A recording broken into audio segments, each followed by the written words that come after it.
We're playing with paste again today, but let's see what happens when we add it on top of the color instead of first. Let's get into it. What's going on, everybody? My name is Tiffany Solorio. Welcome back to 20 Days of Creative Play. We are on day 7. Now, if you have not got your free PDF, it is linked down in the description box for you. So yesterday we put paste first and then added color on top. Today we are going to build our background with sprays and then put the paste on top. Now, this can go a couple different ways depending on what paste you used, so keep that in mind. Some paste tends to pick up more of the color than other paste, so again, keep that in mind when you are playing around with your own supplies. Not every single supply is going to yield the same results. All right, I have a piece of Strathmore mixed media paper right here, and I'm just gonna play with whatever colors are on my desk. I will name them once I start using them, but paper is everything, so be sure that you're using a good paper, okay? I'm just gonna spritz this with a little bit of water. Then I'm gonna go in, I'm just gonna keep this pretty simple. I'm gonna go in with some speckled egg. And again, I'm just using whatever colors are on my desk, okay? And there we go. Maybe a little bit of antique linen.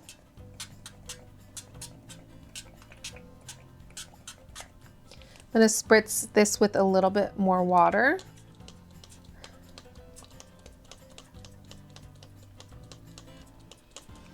And then we're going to dry this. I'm going to go in with just a little more speckled egg. Perfect. And then I'm going to go in with some Rusty Hinge. I absolutely love Rusty Hinge and the blues together.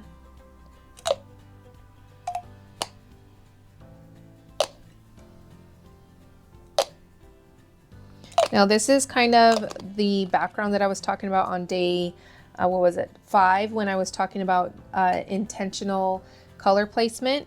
So I'm kind of not spraying and praying necessarily, but I'm just kind of adding the color all over the place, and then we'll still get a beautiful background. But when we're talking about on day 5, like intentional color placement, we did the, where's the background? We did the lighter in the center and then darker on the outside. And then here's another example of just a different type of intentional color placement where I did the blues on one side and then focused on the Rusty Hinge and the ground espresso on the other side. So you can do intentional color placement as well with this background and then kind of pair the two together, the two prompts together, just depending on what you're going for. But it's fun to kind of pair a couple of them together and kind of see what you get. But I'm just kind of adding kind of all over just to make a fun background. I'm gonna add the water. Okay, I'm just gonna tilt this just a tad bit, not too much. Okay, and then I'm going to dry this. All right, so I'm just gonna add a little bit more water here just to get that going and wicking in a couple different areas. I am gonna add a little bit more antique linen up here, or I'm sorry, speckled egg. And then in the center, down here. And then I am gonna add a little more of the Uncharted Mariner, just like right here. And then maybe a little more Rusty Hinge.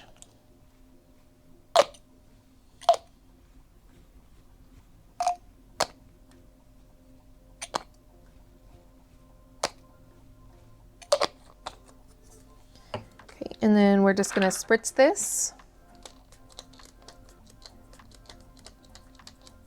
A little bit of water. All right, I'm just gonna use my finger, kind of blend this out a little bit.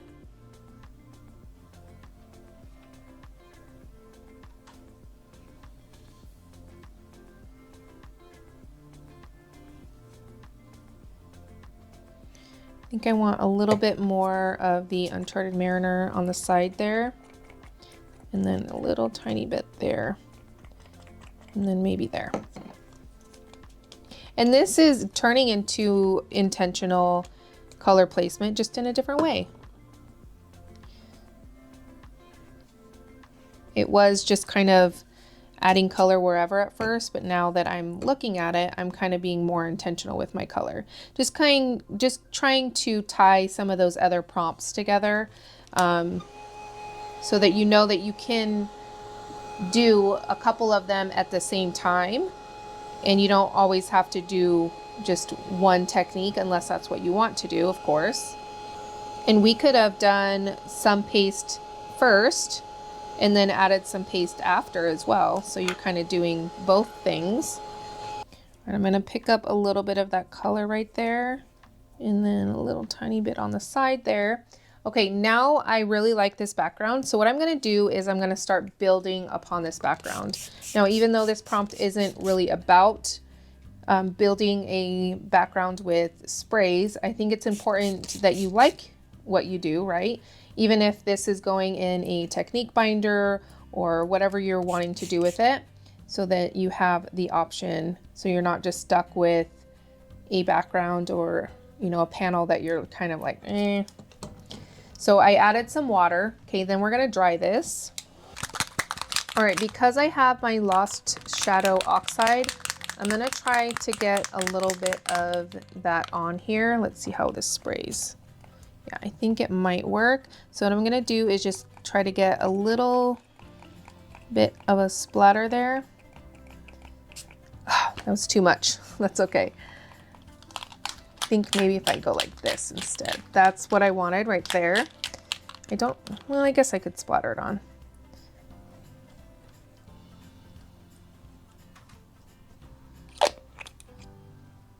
I should have done that to begin with. I knew better. What was I thinking?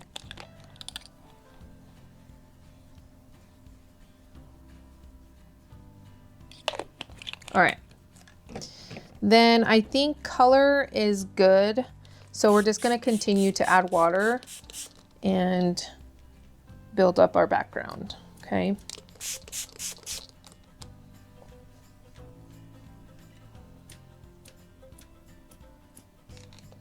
And just a little bit more water to this area because I did spray that pretty heavily right there. Okay, now we're gonna dry this.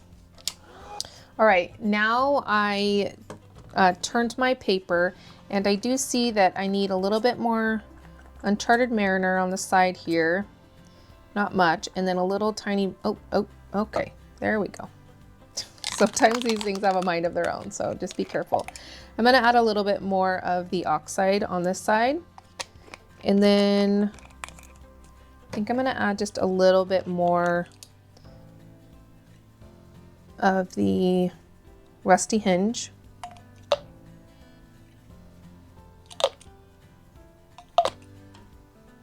I'm gonna place some right there as well.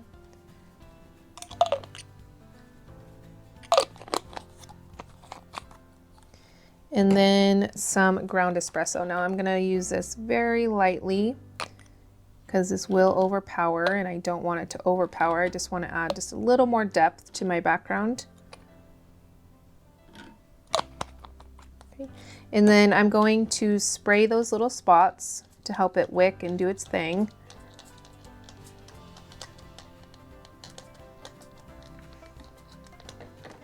And I'm going to take some water in my hand and then just kind of flick that on. There we go. I'm gonna hold this down, and then I'm going to dry this. All right, so someone had asked about using a paper towel to blot up some of the water instead of drying it in place. Now, I don't really have like a set, like, oh, this is exactly when I do that. Sometimes I don't even do it. Sometimes I do it a few times. But here's kind of what I look for, I guess, sort of, is when I have a lot of the water splotches that I dried there and it looks really cool. And so what I'm looking for is that. And then if I add the water and then splot, like pick it up, that's going to give me a different look. Okay, so that's kind of what I'm looking for. And honestly, I never really thought about it until she asked the question. So, all right, so I'm just gonna add my water, okay? And I am gonna let it just sit for a second while I grab my paper towel. I don't wanna do this too fast. I'll grab my paper towels. Then I'm going to take and just lightly pick up some of that color. Okay, I'm not pushing down hard. I don't want to pick up a ton, and that ended up being perfect. Now I'm going to dry this in place. All right, this background with the color is done. Just giving you a look kind of up close. I know I don't do that as much as I should. I need to remember to do that more. I apologize. Giving you more of an up close look. All right, so I'm going to move my cooling rack to the side.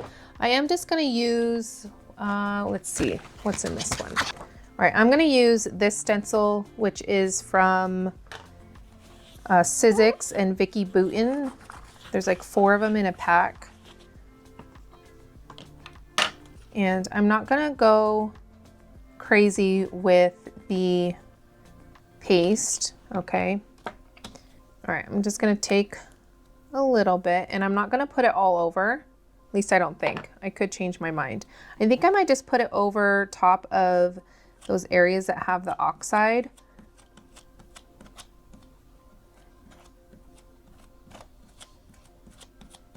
Okay, just a little bit, and then a little bit on this side.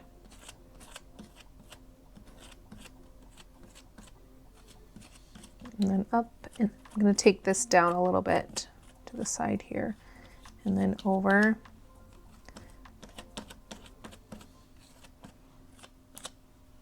Okay, now this is the Texture Paste Opaque from Ranger.